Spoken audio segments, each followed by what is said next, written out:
Hey guys, welcome back to the channel. We're waiting on a truck to get here in the next hour or so. We're gonna go over a few things real quick before we get ready to unload this truck. We're gonna be unloading it with our Kubota tractor. We have forks put it on the front, which we'll show you here in just a minute. And then we'll go over what I've learned in this business, being in it for the last 7 months, and how I've been successful at it. Here's our Kubota tractor with our pallet forks on the front. I bought these pallet forks for roughly about 200 bucks on Amazon. They just screw down to the bucket here. I'm operating a 24.5 horsepower Kubota, a B2301 with a 434 front end on it. 434 stands for the weight ratio. Basically, you should be able to pick up about double of what this number is. But because we have extended forks, that's what it's known as, it limits the weight ratio. So instead of picking up 868 pounds, it kind of limits us by about 100 pounds because we stick out further. So we pick up about 700 pounds. Lowe's pallets usually range anywhere from 200 to 900 pounds. Most of them stay around the 500 range. When we get a 900 pound pallet or a heavy pallet that we can't actually pick up with this, we end up hand unloading it to another pallet until we can get some of that weight off to be able to pick it up. I was having a problem when unloading some of it to make the tractor tilt forward. We needed weight in the back, so for this we've added the box blade on the back, weighs roughly 800 to 1,000 pounds. And that's been helping us because otherwise we'd have to have a heavy set guy standing on the back of it to keep our weight down and keep the tires planted firmly on the ground so we weren't spinning.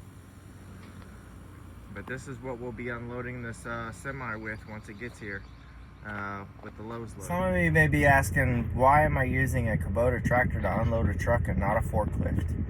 Well, when we started this business, we started with $15,000. We already had the Kubota tractor. I already had the Kubota tractor in my possession, so I figured to save cost, I would use it till we had built up, enough cash flow to be able to afford a forklift. The problem I'm finding is, being that we started off with such a small amount of capital funds, I haven't been able to purchase a forklift yet, and the Kubota tractor has been working perfect for us. We do have some ups and downs with it as far as picking up certain weight, but we've managed to get through it. We can usually get a truck unloaded in 45 minutes to an hour, as long as it ain't thrown around everywhere. So sometimes it is, sometimes it's not, but hopefully it'll all go good for us on this unload. So I want to touch base on what I've actually learned being in this business for the last 7 months. It's challenging, to say the least. This business has its ups and downs, pitfalls, things that we're still learning. And we're still actually learning the market. I mean, it's ever changing and evolving every day. With the fuel prices shooting up, customers weren't getting out as much. They're not wanting to spend as much. Where when we first opened, we carried Lowe's and Amazon was great for the $1, $2 to up to $5 items, and it was working perfect for us. But our Amazon sourcing has gotten sky high, and where we were buying it local, which for one is not a great idea. To buy single pallets. It's better to buy truckloads, but because of our funding, we didn't have enough to purchase an actual Amazon truckload that cost anywhere from $10,000 to $20,000 per time. So we were buying locally. We were buying by the pallet, and we were paying about 600 bucks a pallet. It was high piece count, so our money into each piece was minimal. But we quit carrying Amazon for the most part, because the price of the pallet went from $600 to $1,000 currently, at our local warehouse. So we've decided to cut that out because we really weren't making much money with Amazon anyways. where we can actually generally turn around a truckload of Lowe's and Home Depot in usually 2 to 3 days. And the key to this business is not to hold on to anything. You want to get rid of that stuff as quick as you can. The longer you hold on to it, the less likely it is to sell. So if you notice in the first few days, it's not selling, we usually do a markdown, we run sales, we try to get it out of here. The key to this business is to order a truckload.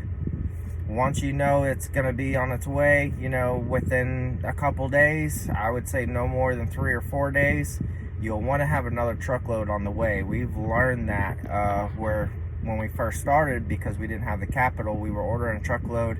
Once we generated our money back from it, we would order another truckload. And we realized that our truckloads were coming in 3 to 4 days to begin with, and now they're coming in 3 to 4 weeks. So that really puts a hurting on business. We'll have good sales for a couple days while we have the truckload, and then all of a sudden it'll go downward. So you want to keep product coming in constantly. Always, you want to have something always new in your store, as much as you can. Now, when I first opened, again, I opened with around $15,000, and that was including our, building rent and our deposits for electric and water and all that. But we bought a Lowe's load, and we didn't have very good luck with it. We actually had Lowe's load carried about 26 pallets on the truck, and we had roughly about 10 to 12 pallets of just straight junk. Stuff that I thought was non-sellable. So that was my first mistake, was thinking it was non-sellable. We have since changed up things, and now the junk that we think is not sellable is actually sellable at a deep discounted price. So say for instance we get in a weed eater and we can't get it to run because we have to test everything before it goes out the door. But say we can't get it to start. Well, instead of throwing it into the dumpster, now we put it in at a heavily discounted price. So because there's always people out there looking, and they repair stuff, things like that. So that was my first mistake, was thinking everything that didn't run or was broken was junk, and that is not the case. There's a buyer for everything. The only thing we currently throw away would be garden hoses, and they're usually 99.9% of the time bad. If you get garden hoses, which you'll get a lot of in your Lowe's loads, 9 times out of 10 are trash. You will have that couple instances where they're not. If it's like an open package or damaged box, things like that, then they'll be decent. But if it's clearly returned and looks like it's been through World War I, it's garbage. But as far as any like gas operated equipment, battery operated equipment, things like that, there's usually a buyer, even if it's broken. Another thing we were having a problem with is toilets. Lowe's is notorious for sending you about 30 toilets, different brands and makes, and out of 30 on our first load, we may have had 6 after moving pieces around that we could to make complete sets. We had about 6 that were sellable. And when it comes to toilets, if they're broke, there's no way of selling it. There's no buyer for them that I found. So those are usually go right into the trash as well.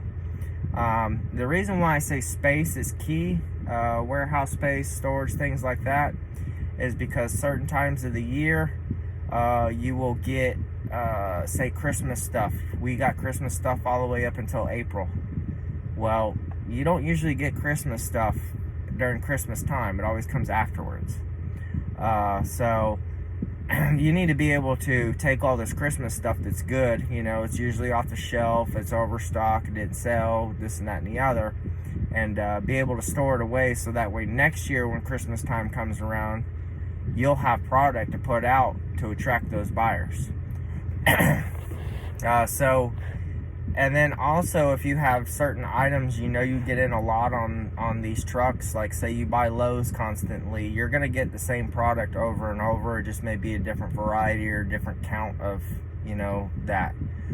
So if you've got, say, ceiling fans, for instance, if they're broken, depending on the condition, You'll want to actually save those and set those aside, because your next load you may get in that same ceiling fan, but it may have a different problem, or may be missing a different piece, and that way you can move it together and be able to make a good fan out of two bad fans.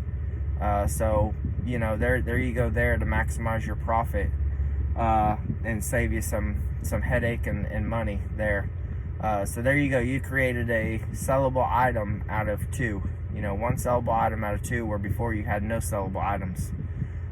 So things like that is going to take up space.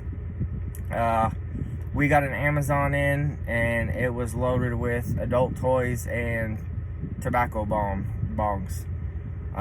We actually, I say tobacco bombs, but you know what I mean by that. We actually had 90 of them, and we actually had a lot of adult toys. Now, my current location, that is not a sellable product. Per the city guidelines, I'm not allowed to sell products like that. And one of our customers that's a frequent is actually code enforcement, that actually enforces what we can sell and can't sell. Now, she just comes in and buys and shops with us, but if she were to see that product on our shelf, she would probably say something, and it could lead to other issues, fines, or shut us down eventually if we kept violating. So you want to be conscious of what you're allowed to sell and can sell or can't sell, and stuff like that. You want to try to find other avenues to get rid of. If you can create a website, Shopify account. I've had very good luck with Mercari. I sell on Mercari a lot. I stay away from eBay. I'm not an eBay fan. I think their fees are too high. But you will get some pricey items in that are shippable. When I say shippable, it doesn't cost a fortune to ship it out to somebody. So we sell on Mercari quite a bit, and that's usually if we get Home Depot. We usually get a lot of batteries for tools. And Mercari has been a hot market for us in selling these batteries off, or any expensive items. Amazon, for instance, when we were buying Amazon pallets, we found a $600 writing pen. Of course, things like that won't sell in our store. We don't have the high-end market for things like that. We don't have people looking for things like that. So you'll want to find other avenues to be able to get rid of merchandise. Don't limit yourself to just a retail store. We are actually thinking about purchasing storage units at auction and adding into our store as well, because our market is very thrifty. There's a lot of thrift shops around us, and people don't like spending a lot of money in this area, so they're always looking for a bargain. Because of that, we're looking to buy the storage units at auction and maybe filling our store a little bit more with some of those items as well, just to attract a wide variety of buyers versus just selling Lowe's or Home Depot. So things like that is what we've realized work for us. And as we continue to grow, again, that's probably going to end up changing, but as of right now, that's where we sit. We've been testing the market as far as buying new merchandise and shelf pulls from like Tundra.com, and actually putting it in our store. It may not be a big money maker. It may not be, we may make 20 cents on an item up to a couple dollars maybe, but something's better than nothing in my book, and it's attracting a wider variety of clientele into your store. So we tend to try to put product like that in our store. So we've learned that too, where before we weren't doing that. The Amazon, we'll touch on the Amazon now. It wasn't working for us. The cost went up on it. We actually sat down. It's hard to do to keep track of, for me, to keep track of the figures as far as what you're making on this product, because you got so much of this product coming in, and people in our location tend to want to wheel and deal, and not having an inventory system. We tried an inventory system. It didn't work for us. There's just way too much product. The product's way too different. it takes too much time to have an inventory system in this type of business for us. Not saying that might not work for you, but more than likely you're going to realize that it's a headache. So we haven't done an inventory system at all. We price gun everything. And with the Amazon, we were just, to me, when I actually sat down and tried to get a ballpark figure of what we were actually making on Amazon, we weren't really making anything on Amazon. So we decided to cut it out with the prices going higher. For me, if the prices are going higher and it really wasn't making nothing, now I'm really not going to make nothing. So we quit that.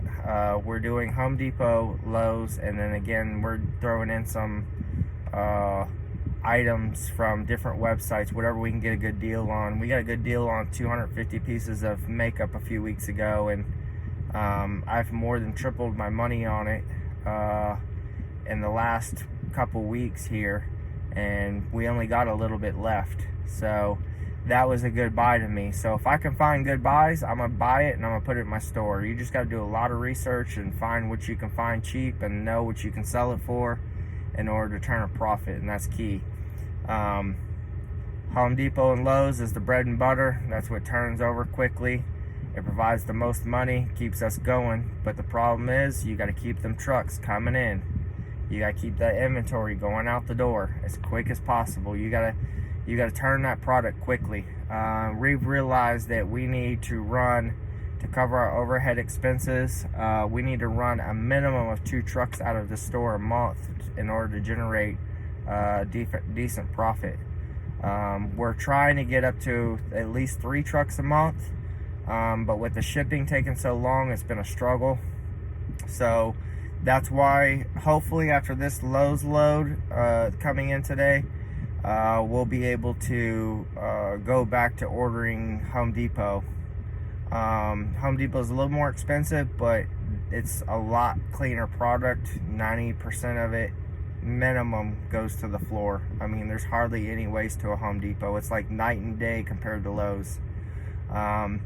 So hopefully, Home Depot is about double the price of our Lowe's currently. So hopefully, we can turn this Lowe's load over quickly and we can get a Home Depot load in and we can go over what that looks like. So that way you guys can actually see the difference in these products.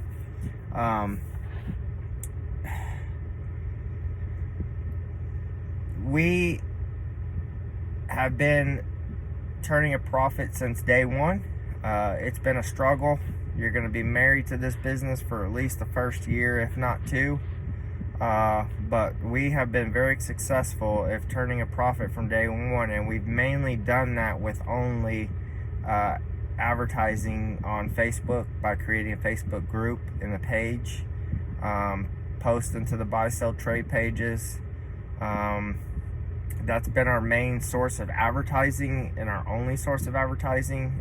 We tried the newspaper for a few months, and we didn't generate nobody that I know of from the newspaper in this area.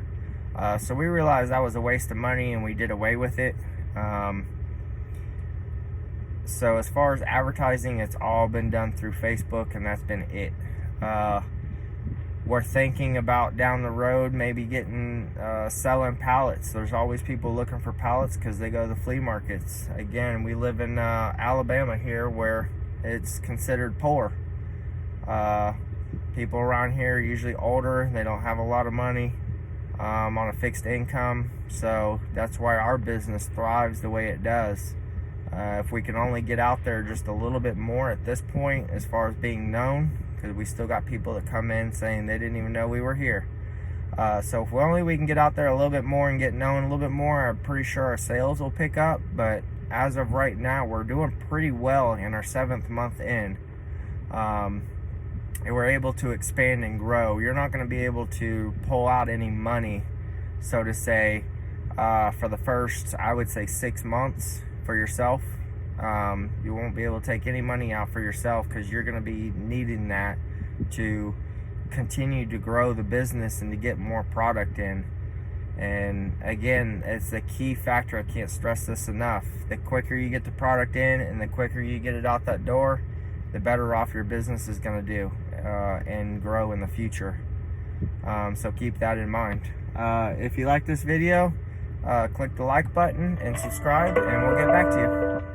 When it comes to merchandise, as far as pricing, you'll want to be anywhere from the 50% to 60% of retail value range. I stay pretty competitive with another similar company to mine that's a few miles away. We usually have about the same pricing. We usually get in some of the same stuff. What I do to set myself apart from that business is to carry different product. Both of us carry Lowe's, but we carry more Home Depot as well.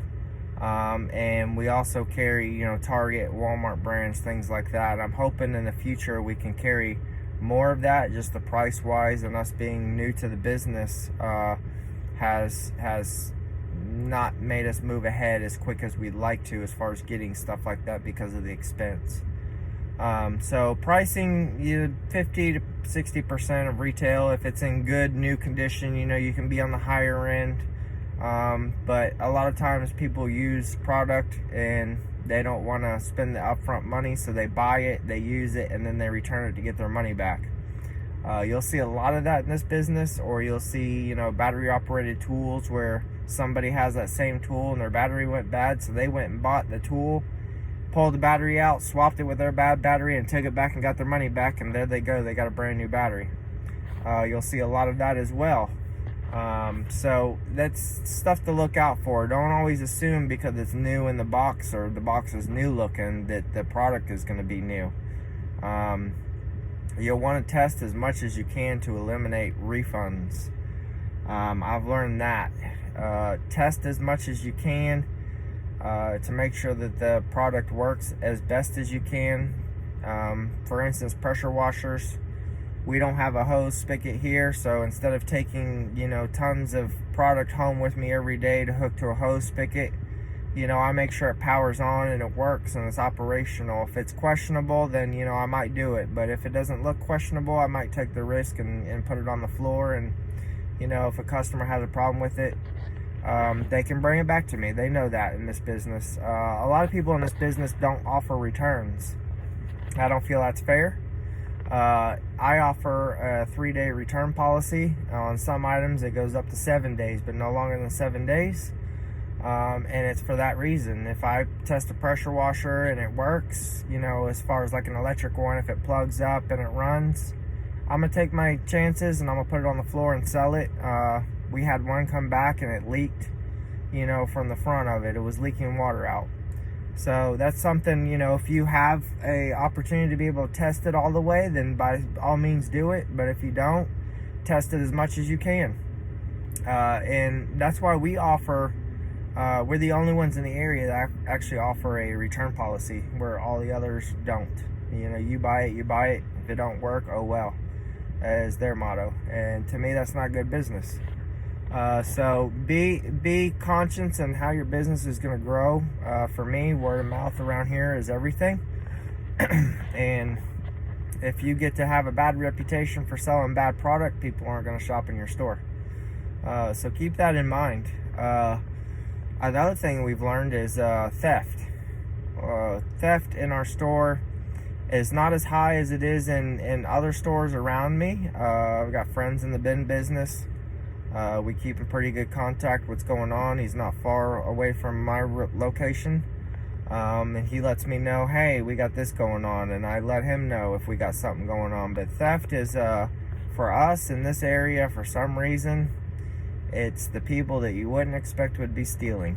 The older people, little kids. Anybody can steal. Our pricing gun that we originally bought was a cheap one off of eBay. I think we paid like $15 for it.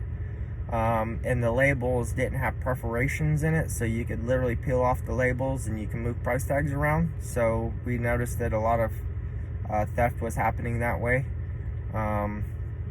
So we've actually upgraded our pricing gun to a better price gun that actually has labels that have cuts in them. So if you go to peel them off, they're not going to come off in one piece, and you're not going to be able to move it to another product. So keep that in mind. If you use like sticky notes, things like that, make sure you put what the product is on that label, versus just, a price. A company down the road, one of our competitors down the road actually does that. That doesn't do that. He will take a sticky note and put $50 on it on sale and sticks it to the box, and you can literally go over there and peel it off and stick it to a $100 item instead. So not a good idea. Think about that. I mean, a lot of people don't like thinking about theft, but it happens. It's known, and it's going to happen. So be conscious of it from day one, because that will actually hurt your business pretty good. Another thing we've encountered in this business is things that come in boxes. Now, personally, I like stuff in boxes. When I purchase something, I want it in the box. I feel like it's new to me, even if it's used. I feel like it's new. But it being in this business, you realize that stuff that's in boxes and people can't really see that well, does not sell. So you have to put things together. You have to get them out of boxes. For instance, in the Lowe's and Home Depot, you may get patio chairs that come in. Well, the patio chairs may be in boxes and they're in pieces, but if people don't see them, they don't think about them. It doesn't grab their eye. Oh, look how nice that is. They can't say that because they're seeing a box. It may have a picture on a box, but it doesn't do justice. So things like that, we've learned that if we take them out of the box and put them together and assemble them, they actually sell. Grills are the same way. We can have two grills. One will be in the box and one will be out, built and on the sales floor. And that grill that's actually built, put together, and on the sales floor is going to sell way before that grill in the box. So we've noticed that. So we try not to put out any boxes with merchandise in it that's not put together. The reason why in the beginning we didn't do that, we left it in the box, was we figured, okay, if they buy it, transportation would be easier. But the actual person seeing the product versus transporting it easy outweighs it. So put product together as much as you can. When we get a Lowe's load in or a Home Depot load in, to me, speed is everything. Getting it to the floor as quick as possible, out for sale as quick as possible, helps us a lot. So if we're slow in putting it out, our overhead is high, so we're not making as much money. Time is key here. The quicker the product gets in, the quicker the product goes out that door, the more money you're going to make in this business. Another thing that I've learned is growth. Don't let growth take over. You may be overwhelmed. I got overwhelmed in the beginning and I tried to grow the business a little too quick. Currently, it's just me and one other employee, but we've had more employees in the past. We've actually had 4, including myself, working at one time. And it just, with the shipment being delayed, things like that, we jumped the ball in hiring too many people too quick. So when you get into this business, you're going to be more hands-on in the first at least year than you might expect. Everything is going to be dependent on you, and you're going to need to be there to learn the business in order to help it grow. Growth for us, I got overwhelmed, so I figured I needed more people. So I hired more people to come work for me. I went through 3 people to help me sort and go through in the warehouse, and quickly realized that it actually slowed me down more than it helped me. Everybody, when they get stuff like this in, it's like a treasure hunt. They think it's Christmas. So stuff ended up everywhere. They pull it out just to look at it, and ooh, look at this, and ooh, look at that, instead of actually doing what was required in order to quickly get it to the sales floor. So we ended up currently it's just me running the warehouse. When we get a truck in, of course it takes more than just me to unload a truck, so I call in friends, buddies, things like that to come help me. And that's what we've done today. We don't have the funding to be able to keep somebody on staff constantly other than our cashier. So our cashier, she's really good, management material. I can get away from the store when I'm needed to. I've gotten lucky finding her. So I can get away from the store when I needed to go to the bank, for instance, to handle things, to be able to go buy product, to go look at product, things like that. I don't like leaving her there by herself sometimes, so I try to schedule, again, rely on friends. I try to schedule somebody to help me when I need the help that, I can just call in for the day or for a couple hours. So we've learned from that. Don't try to grow your business too quick, and then you're going to end up putting more money in other people's pockets versus putting it back into the business, getting you more merchandise, which is going to make more money for you. So focus on as much merchandise as you can. Okay? Another thing that I've learned in this business is cleanliness. Store being clean and organized plays a big factor.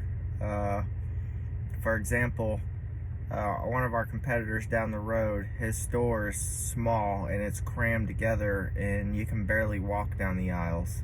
And stuff is not in an assorted manner. It's just scattered everywhere. Can't tell you how many people actually come in our store and applaud us on how clean and organized that it is. So that's something to keep in account. Your first impressions are everything, and keep the customer coming back.